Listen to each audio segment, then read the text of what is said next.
Assalamu alaikum. This is Shauruk Mujumdar welcoming you to the English news from Btv Chattogram.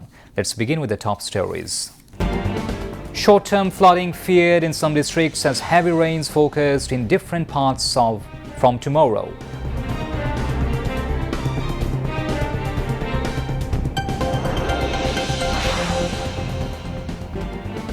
Labour Standards Development and Social Security discussed as ILO Director General calls on Prime Minister Tariq Rahman.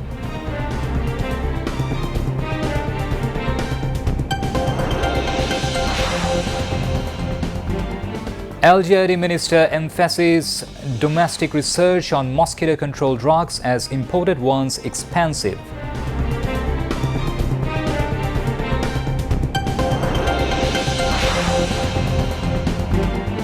Benefits of July movement not reaped yet as certain group claims 100% success, comments Chattogram City Mayor.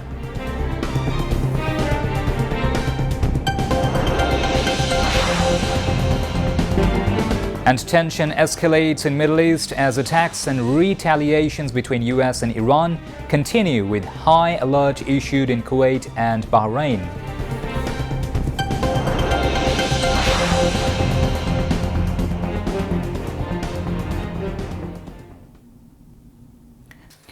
Incessant heavy rainfall and upstream inflows have caused river water levels to rise across Bangladesh, raising the risk of flooding within the next 24 to 48 hours.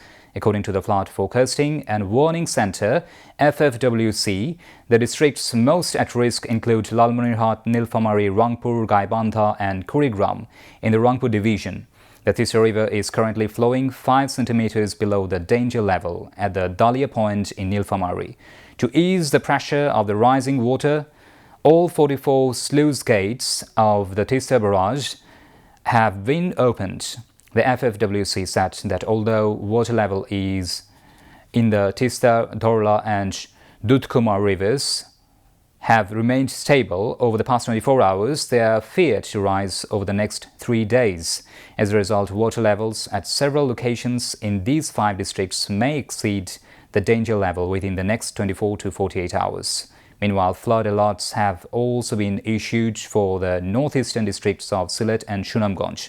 The water level of the Shurma River has increased over the past 24 hours, while the Kushiara River has remained stable. However, both rivers are feared to rise over the next 3 days, which could trigger short-term flooding in low-lying riverside areas of the 2 districts. The Flood Forecasting and Warning Center has warned that 7 districts in northern and northeastern Bangladesh may experience flash floods within the next 24 to 48 hours.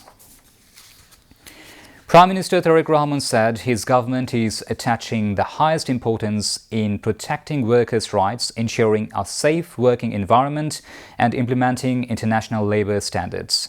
The Prime Minister said this when International Labour Organization ILO Director General Gilbert F. Hungbo paid a courtesy call on him at his office in the Secretariat today. At the outset of the meeting, the ILO Director General congratulated Tariq Rahman on assuming office as the head of the government. Hungbo said that international confidence in Bangladesh had been further strengthened following the assumption of office by a government elected through the direct votes of the people.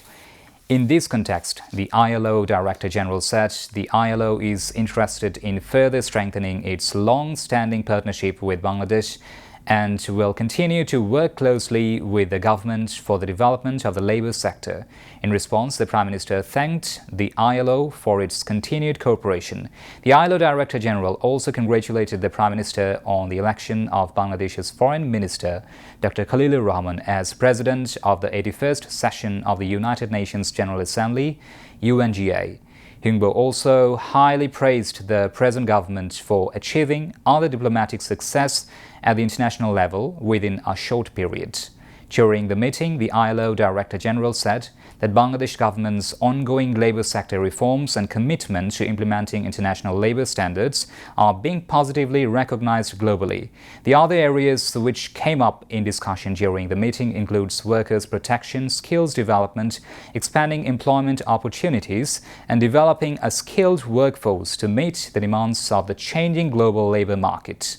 They also discussed the progress of Bangladesh's ready-made garment sector, workplace safety, the development of the informal labor market, and Bangladesh's achievements in implementing international labor standards. Both sides stressed the importance of strengthening cooperation between the government and the ILO to further advance the ongoing labor sector reform initiatives. They also exchanged views on ensuring the rights and welfare of migrant workers, establishing a safe and orderly migration system, and further strengthening cooperation in enhancing the skills of overseas-bound workers. During the meeting, Tariq Rahman reiterated his government's commitment to ensuring a worker-friendly and sustainable working environment.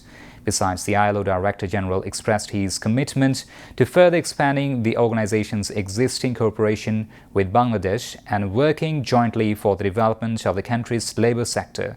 Labour and Employment Minister Ariful Haq Chaudhary, Prime Minister's advisor Mahdi Amin, Secretary to the Labour and Employment Ministry Mohammad Abdur Rahman Tarafdar, ILO Country Director in Bangladesh Max Tuon, and Senior Advisor to the ILO Director General at the ILO headquarters in Geneva, Hitomi Nakagome, were present at the meeting. Local Government Minister Mirza Fakhrul Islam Alamgir said imported mosquito control chemicals are expensive and in many cases do not produce the expected results. He stressed that greater importance should therefore be given to domestic research and innovation. He made the remarks virtually today while addressing a special exhibition in the capital titled Use of Domestic Innovations and Technology in Mosquito Control.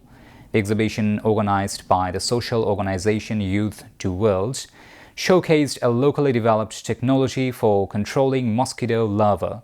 During the event, inventor Eme Hamid presented his innovation, explaining its effectiveness, methods of application, and practical use in the field.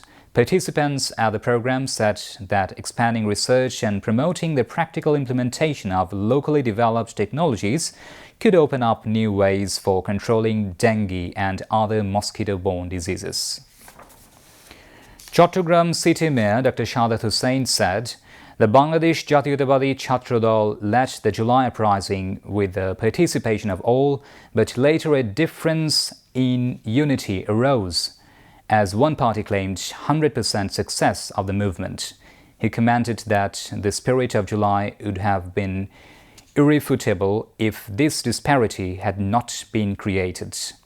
He made this comment at a discussion meeting organized by Chattogram Medical University today in memory of the July martyrs. The mayor said that no party has brought forward the glorious and bright role of Wasim Akram, the first martyr of Chattogram in the July movement, like the Chhatra Dal played. The city mayor said that the city corporation is considering establishing a July museum in the city's Biplab Uddan to keep the July movement as a theme. Acting Vice-Chancellor of Chattogram Medical University Professor Dr. Mohammad Jashimuddin presided over, while Martyr Wasim's father Mohammad Shafiqul Alam, July fighter Alifuddin Rubal, University Syndicate member Dr. Khurshid Jamil Chaudhary, Professor Dr. Tamiz Uddin Ahmed, Dr. A.K.M. Fazlul Haq, Chattogram Medical College Hospital Director, Brigadier General Mohammad Taslimuddin, and other medical leaders of the university, among others, addressed the occasion. Now, international news.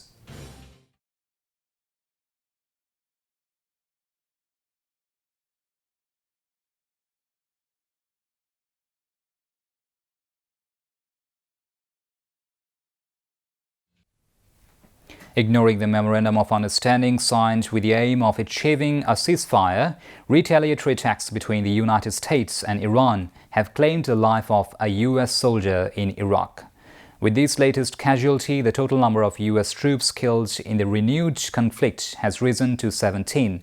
In response to the attack, the United States carried out extensive strikes on 5 locations in Iran, including Tabriz and 2 ports. U.S. Central Command CENTCOM said the strikes were intended to reduce Iran's threat to commercial shipping through the Strait of Hormuz. Meanwhile, as part of diplomatic efforts to end the conflict, Iraqi Prime Minister Ali al-Zaidi may travel to Tehran next Thursday. Iraq, Qatar, Pakistan and Turkey are continuing diplomatic efforts while calling for a halt to military operations to bring the conflict to an end. Russia has launched a massive missile attack on Kyiv, the capital of Ukraine. At least one person was killed and 7 others were injured. The strikes ignited fires at multiple locations across the city and caused extensive damage. The attack continued for 5 consecutive hours. Since the war began, this was one of the largest missile attacks on Kyiv. Ukrainian officials said that Russia fired around 40 Iskander-M and hypersonic Zircon missiles at Kyiv during the assault. At around 1:30 a.m., residents heard air raid sirens. Initially, the sounds of the city's air defense systems could be heard. A few minutes later, a series of powerful explosions shook the surrounding area. Within less than an hour, dozens of missiles struck the city. The blasts rattled homes in Kyiv's historic city center, while car alarms on the streets began sounding. At around 6:30 a.m., air raid sirens were activated for a second time and reports emerged of additional attacks.